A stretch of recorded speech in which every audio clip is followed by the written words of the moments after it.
Hey everyone, welcome to the latest episode of Flying High. Got D Muse here along with QP. How are we doing today, Q? Hey, what's up, man? Feeling good? How you doing?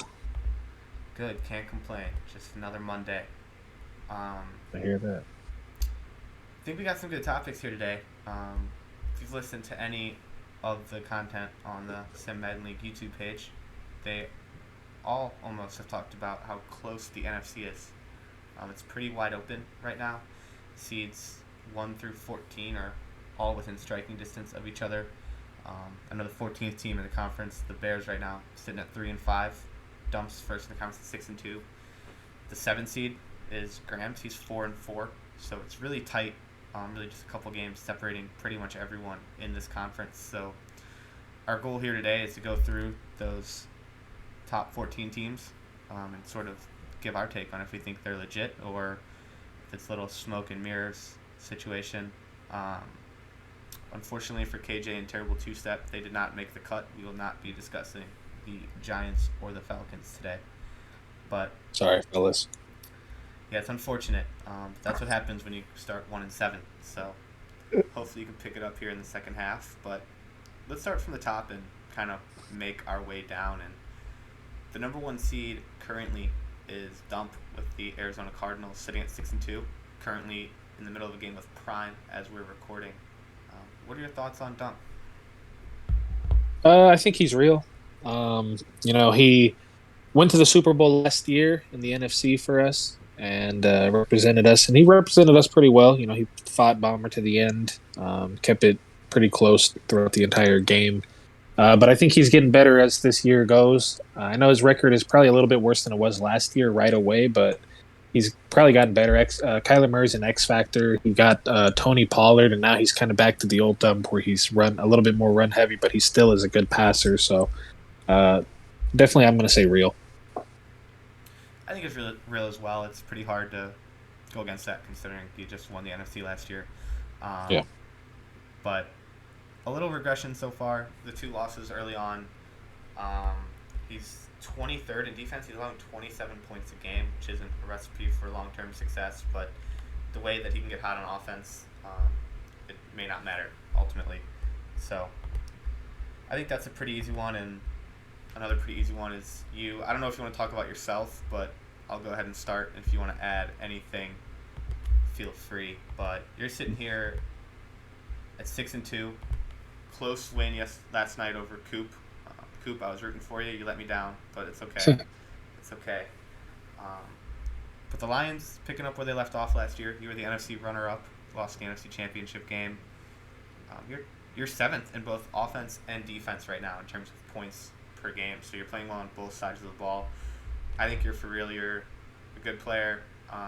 That's not going to change. And while your high level talent might not be able to match some of the other teams, like you don't have the high level talent that Dump may have on his roster, but you've brought in an influx of talent. Will Fuller um, was a big get. Mike Williams, big get. You got some weapons at receiver for your boy Herbie. So I think you're for real, and you're going to continue to win games, and you're obviously going to. I think you're an obvious playoff lock. Yeah, I would agree. Got to short. My turnovers been making some turnovers lately these last couple games where it's like two or more. But like you said, I'm not going to talk much about myself. I'd agree that I'm probably going to be a playoff team. All right, so there's the top two, and then a lot of what you hear on the shows. This is kind of when things start to get interesting. After you and Dump, there's sort of a jumble here in the NFC, and coming in at third in the conference, unfortunately, he is behind Dump in the division, but it's actually Noel in the Seahawks, sitting at 6-3. Um, Noel has the 11th ranked offense, the 18th ranked defense. Again, in terms of points per game, he has a close loss to Dump. Two close losses to Dump. He lost to him twice, both one-score games. So if a couple things break the other way, maybe he could have won one or maybe even both of those games. He's beaten some decent teams so far. He beat the Rams. He's beaten Fig twice. He beat the Dolphins and Meats. I think Noel's for real. I think he's going to be a playoff team. He went 10-7 last year, and I think he's someone who's going to beat who he should beat, and he might lose to some high-end competition. But at the end of the day, I think that's good enough to get you into the playoffs. And once you're in the playoffs, anything can really happen. I think the Seahawks are playing good football, so I think Noel's for real. Yeah, I think that he's for real as far as being a playoff team. Definitely, I'm looking at his team as well right now, and his yards per game is actually third in offense, and that's really impressive because he's third in passing and fourth in rushing. So, and then but the thing about it is when we talk about playoff teams, and then we're getting to contenders, I don't think he's a contender yet. I haven't gotten to see the marvelous Noel that everybody saw the cycle before I joined, and you joined, which was last year. But right now, when I'm looking at 30th in yards, despite 18th in points, I think when you get to play the tougher teams in the playoffs, those yards, what you're averaging, what you're giving up, I think it does play a part a little bit. I think it matters. And if you're playing a dump or if you're playing another high octane offense in the playoffs, it might carve you up. So I'll say real for playoffs, but I don't think that.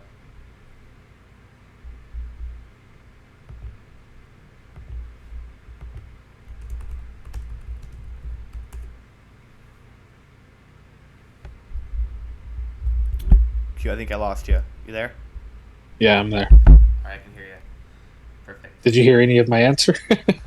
I think we heard enough of it. You Okay. think Noel's real for a playoff team, but once it gets into the playoffs, you're not so sure. Exactly, yeah. All right, perfect. So next in the NFC, we have Clink in the New Orleans Saints sitting at 5-3. I believe he just played Woods. I don't know what the outcome of that game was. But let's go off the premise of him being 5-3 with losses to Dump by 6. He lost to Spooky and the Bengals by 6. So he started the year 0-2.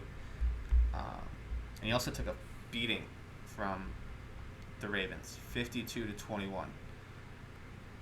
And overall, he's looked pretty impressive in his victories. He's blown out a lot of teams, Grams, Pauly. Terrible two-step. I mean, big wins when he wins, but that loss to the Ravens is pretty troubling. But he has a top 10 offense, a top 10 defense. I know he's learning from the Book of Foz, so that's always on his side. Bit of a homer pick. I think the Saints are for real. I think he's one of the contenders in the NFC, and he's someone who could get hot at the right time and make a run. Yeah, I agree. And that's probably me being a homer as well. But I think that even if I wasn't a part of the Thanos club, I would say he's a contender. When I'm looking at his team, I do see 6th in points per game, and I think that he's probably getting like a touchdown a game with his defense. Because when you look at his yards per game, he's 30th in yards, averaging only 250 total yards. But he's scoring the ball, which means he's getting in good field position. That means that defense is probably doing what they're supposed to be doing. I think he's one of the better guys in the NFC and overall user defenders. I think he's real as well. Yeah, it's a very interesting statistical profile. You pointed out he's 30th in yards but 6th in points, and defensively he's 26th in yards and 9th in points. So that tends to lend to maybe some lucky things are happening down in New Orleans. Got some good voodoo, but I think he has enough of a track record, especially making the playoffs last year, that it's given him the benefit of the doubt here up to this point in the season. Yeah. Next up is me. I don't really want to talk about me, so I'll let you if you want to. But I'm 5th in the conference. The Vikings sitting at 5-3, sitting on a bye week right now. Do you have any thoughts?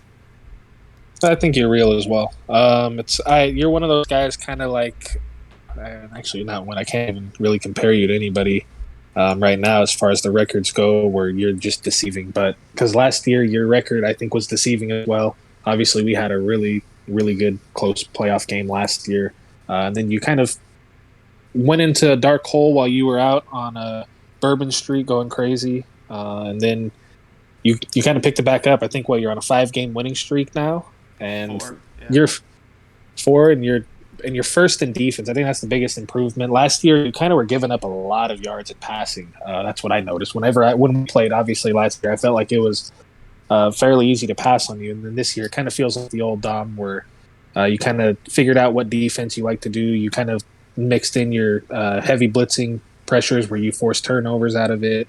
Obviously, I think you're real. You're one of those guys that gets hot, like you talked about, Clink, at the right time, and you're going to be hard to stop. When you look at defense, you're not just first in points per game, but you're top 10 in every yardage category as well, which obviously has the makings to be a Super Bowl contender when you can play defense like that. Yeah, I think I agree. I'm feeling better. Got some more speed on the defensive side, and um, my Bourbon Street days are now behind me. So hopefully we can focus on Minnesota and making a run at it here. Um, all right. So we went through the top five, and I think consensusly we agreed that all five teams were probably going to be playoff teams. We liked all of them. Again, that's the Cardinals, Lions, Seahawks, Saints, and Vikings. So Mm-hmm. there's only two more playoff spots left in the NFC, and there's a lot of teams for us to go through. Um, so let's get right down to it. Um, we got the Washington football team, NYT. He's sitting at 5-3. It's a pretty tight division overall. Tiny's putting up a fight at 4-5. Got the Cowboys, Graham sitting at 4-4, and then as I just said, NYT leading at 5-3. A little bit of a struggle offensively. Jordan Love at quarterback, leading the 23rd rated scoring offense, and not as good of a defense as some probably expected going into the cycle, especially considering he acquired Fletcher Cox in the offseason. They're allowing 25 points per game. So if you actually look at his profile, he's allowing 3 more points a game than he's scored. And that's cause for concern for me. So I have questions immediately about the football team, about NYT, and how real they can be. I think the division's wide open, which leaves the window open, but I don't know. I'm unsure. I'm not sold on NYT. What are your thoughts? I'm going to be very similar to your thoughts. That pointing that out, the points per game, he's 5-3, and he's actually getting outscored, which is, like you said, cause for concern. He has a really impressive win against Dump, and he played me close when we played as well. So I definitely think he's getting to the playoffs, but I don't think he's a contender just yet. I don't think he's happy at quarterback. When you're not happy at quarterback, it's hard to even feel like a contender because you don't really feel like you're in it, obviously. Kellen Mond is nodding in agreement. Yeah. So, all right, I'm going to stick with the NFC East here. We're going to go to Graham's at 4-4. His Cowboys. This is about where he was last year. I believe he finished 8-9, around 500. He's also getting outscored by about 5 points per game. He has the 22nd offense and the 22nd rated defense. Again, the division's wide open. I said I was unsold on NYT. Graham's actually holds a victory over him so far this year, so he would have the tiebreaker as of right now. They obviously play again later in the season. But what are your thoughts on Graham's? I think right now Graham's life is busy right now. Probably, I don't know his personal life, obviously, but he seems like he's a busy guy. He's always on the move, and he's always kind of doing something. I think that he's a guy that I'd like to come back to in a couple seasons, but I think right now I'm out on him. I don't think that he's got the Madden 22 game down just yet. I think I agree. He has been busy. Congrats on the new job, Graham's. Yeah, absolutely. Congrats. I'm going to stick to the NFC East here. I'm going to skip over the Panthers for just a moment and go to Tiny and the Eagles, sitting at 9th in the conference at 4-5. And Tiny actually has a positive point differential, so that's different from NYT and Graham's. He's averaging 25 points per game and allowing 24 points a game, so it's close, but it's an improvement from those two teams. He beat me, and he played a really good game, actually. It wasn't fluky at all. I thought it was an impressive win. He took care of the ball. He should have beaten the Packers. I'm not sure if you watched that game, but last-second seam route with terrible clock. I saw that. Yeah, it should have been a win. He beat NYT 42-0. So he holds some good wins here. A little troubling recently, 33-3 loss to Fig, 20-7 loss to Graham's, but he bounced right back and beat the Bears, beat Future. What are your thoughts on Tiny? Is Tiny for real, or? I think Tiny, he's as inconsistent as they come. I don't know. like the way that what I was listening to you, I haven't looked at who he played and how he won and who he lost to, but when you're telling me he gets beat by 30 by Fig and gets almost shut out by Grams, but then he blows out NYT and holds them scoreless, should have beat Monty and the Packers. It's just I'm out on Tiny simply because it's just too inconsistent for me, and he still has Jalen Hurts and he's actually picked up his play from last year with him, but I just the inconsistent play has me out. Yeah, the reason I lumped these three together is I'm gonna go out and say there's only gonna be one playoff team from this division. Um, so Yeah, if I'm not sold on any of them as championship contenders, but I'm actually gonna Tiny. I'm gonna give you some love here. You beat me. That earns my respect. I can't talk shit. So I think Tiny has it in him. I think if he can continue to not turn the ball over and sort of play within Jalen Hurts' limits, I think he can win this division. He has two really important games coming up against Grams and NYT. So good luck out there, Tiny. Good luck in those yeah. games. Actually, like you said, actually, I'm taking my taking my comment back on NYT. I'm not on NYT, and if we're picking out of those three, I'm going Grants to make the playoffs. It looks like he's maybe 3-0 in his division right now, and I think that's important, obviously, right now. But it's going to be exciting to see those three guys duke it out to the end. I agree. It should be a lot of fun to watch down the stretch here.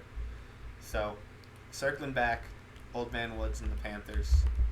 They're 4-4 again. Just played Clink. I don't know the result of that game. I wish I did. So he's either 4-5 or 5-4 right now. He is struggling offensively. He's 29th in league in scoring. He's only putting up 19 points a game. You said unhappy at quarterback. I think this is one of those teams that is waiting for the development from a rookie, Christian Coleman. I don't think he's quite there. I do not see Woods making the playoffs this year. He's actually 5-4. It just updated, so he did beat Clink. Oh wow! Oh wow! Right in front of my eyes there. So that is a big win, but I'm still going to be out for the time being. Just I don't think the offensive game is there to win some of these tougher games down the stretch.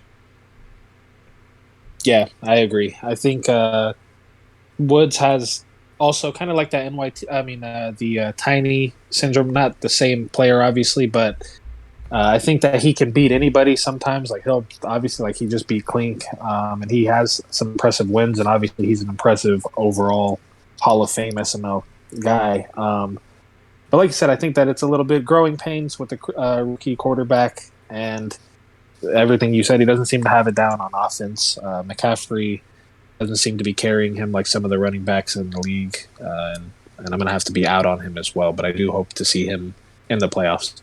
SML's a better place when he's doing good. So in live time, does your opinion of Clink change with this loss to Woods? It looks like a 22-14 loss. So they're both. It's hard. It's hard for me. Clink's definitely. I think he's a playoff player. Obviously, but as a contender, I'm gonna have to say yeah, because if he does limit his turnovers, he's a really good player because he plays really good defense. But if he doesn't, if he keeps throwing interceptions, and he's probably doing that because he can't seem to score the ball too great when he doesn't have some defensive assistance. So I'm gonna still say he's a contender. Thanos Club for life. Love to see it. I think I agree. I think he has the highest upside right now of any of the NFC South teams. We can stick in that division and go to Paulie, who just fell to 3-5 today, and really, he's struggling, as the record would indicate. He's getting outscored by 5 points a game on average. Took a loss to Colt and the Rams today. Wow. I don't know. I want to give Paulie the benefit of the doubt. I think I have one more playoff team left. But I don't know. I don't think he gets in. I think I'm out on Paulie this year. I think with coaching and everything, it's going to be tough to bounce back. And he has Woods and Clink in that division. I don't really see him winning it from 2 games back at this point in the season. Anything can happen on the stretch, but I mean, his upcoming games are and then he plays Woods, then Dump. That's three pretty tough games. He still has Prime and Knoll, another game against Woods, and a game against Clink and Mac to end the year. That's a pretty tough end of the season. So, unfortunately, Paulie, I think the truth is that you're not going to make the playoffs this year. I don't see. I think TB12 might be going out in sad fashion. I don't want to say too much bad about him because I do play him next, and I don't play well against people that I play right after I'm supposed to be talking about them. But the way he is playing, I'm not in on it. It seems like people are kind of. I think maybe not even if people are figuring it out. I think that he's in his own head right now. He's now under the impression he absolutely needs a mobile quarterback, even though he's completing like 84% of his passes with Tom Brady. It's just they're all interceptions when they're incompletions. So if there is a guy that would make a run out of the guys that are sitting down towards the end, I'd probably put my money on a guy like Paulie, obviously because of his resume. But as of right now, he is struggling, and I hope that struggle obviously continues this next week when we play. Well said. We're about 20 minutes right now. I think we're running a little longer than we may have anticipated. So I'm going to group the next four guys and ask you to pick one who could go on a run and pick one who you are not buying at all, and I will do the same. But these are all 3-win teams. So Monty and the Packers, they're sitting at 3-4-1 with the number 3 scoring offense in the SML, 34 points a game. Colt and the Rams, 4-5, just picked up a win over Paulie, but it's 7-point differential. They're getting outscored by an average of 7 points per game. Fig and the Niners, positive point differential, sitting at 3-5, top 15 offense in points scored. Pretty talented roster overall. And then the Bears in future, playoff team last year, struggling a bit this year, getting outscored in the point differential, but still housing a top 10 defense. So, what are your thoughts on these 4 teams? I think obviously Monty is probably going to be my favorite out of those guys. In the Packers, he plays me close every time, or he's beaten me. He has an explosive offense, so I'm going to have to pick him as a guy that I would pick to go on a run. It's going to be hard because the division he plays in, which would segue right into the reason I think that future would be the one that I want to pick. That might go on the surprising, shocking downward spiral even more. Based on the division he's in, it's as tough as it gets, in my opinion. Maybe not the elite of the elite, but it's just a tough overall division. Every game is not easy. And I would say that plays a big part. And I don't know, he just is on a little bit of a skid as well, so that contributes as well. Tooting the horn of the NFC North a bit, I like it. I'm with you on future. This just doesn't seem to be his year. I think the Bears are the least talented roster out of these 4 teams. They have the lowest overall, but I think just at the skill positions as well. I don't really love anything outside of Justin Fields, obviously. So I don't see the Bears getting out of this. I could see Colt finishing around 500 or so. He needs to figure out defense. He's 32nd. He's almost last in every category. And that you're not going to win many games with that, but I think 9-8, 8-9 even could maybe get the 7th seed in the NFC. But overall, I'm with you. I think Monty is the team to watch out for. If you're averaging 34 points a game, you have a chance in every game. So yeah, that would be my pick. I don't know. He might be too far back, and like you said, the division's pretty tough to make the playoffs this year. But if any of those 4 teams are doing it, I think it's him. Yeah. All right, so that was our recap of the NFC. Well needed after all of the AFC content that we are fed. But hopefully you guys enjoyed this. If you did, let us know, and maybe we can do something similar, break down the AFC team by team. I think we had one more topic today, real quickly here at the end. And you had actually mentioned this to me, and we broke down a lot of like the statistical rankings on offense and defense. So defensively, do you think it's more important to be good against the run or to be good against the pass? I think that I'm gonna still stay firm with, even though it's a passing Madden this year, I think it's still better to be good against the run. And the reason I think it is because if you're good against the run, it is more intimidating to the other user, and it kind of makes them become a little bit more one dimensional, a little bit faster. And not everybody is fast, where you can, you know, rush the ball 5 times, but you don't have to worry about it because your passing is 100% passing. Like that's ridiculous. And I think that it's just better to, if you can stop the run early on, it sets the tone early on. And guys are like, okay, I want to run the ball maybe 8 times. If I'm getting 2 yards every time I hand the ball off, I might as well try to air it out a little bit more. And if you're giving up big chunk plays in the pass game, you still have that chance. It's a lot easier to get an interception than it is to get a fumble. So I think that's why, in my opinion, I would rather, if I have to pick between the two that I would rather be better at, I'd rather stop the run because I feel like it makes me able to know at least they're going to have to pass the ball a little bit more. It prepares me to call a little bit better coverage, despite me feeling like I'm getting crushed this year on passing compared to last year. What about yourself? I thought I was going to throw a curveball and say run defense is more important, but it seems like we're in agreement here. My reasoning for it is the best way to get the ball back is either an interception, or if you're going to force like a 3-and-out or get them to pump the ball, you can't be in 3rd and 2, 3rd and 1 on defense. You're at a major disadvantage. So if you can stop the run and have 2nd and long, 3rd and long, that's the best way to get off the field. But I will say that, just to kind of play devil's advocate here, as someone, I had no speed on my secondary last year and would get torched in the air every game. And I felt hopeless. I know there's been some updates too that have kind of fixed this. A lot of the zones have been improved, so it's not just personnel based. But if your pass defense is bad, it's a hopeless feeling. If your run defense is bad, someone's gonna get impatient and start throwing the ball and maybe make a mistake. But if your pass defense is bad, I think it's good. It's game over. They're just gonna keep throwing on you, and if you can't get a stop through the air, then 3rd down won't matter, 2nd down won't matter. So I think that would be the argument the other way. But overall, I agree. I like to set the tone with run defense and kind of rely on some turnovers through the air. Mm-hmm.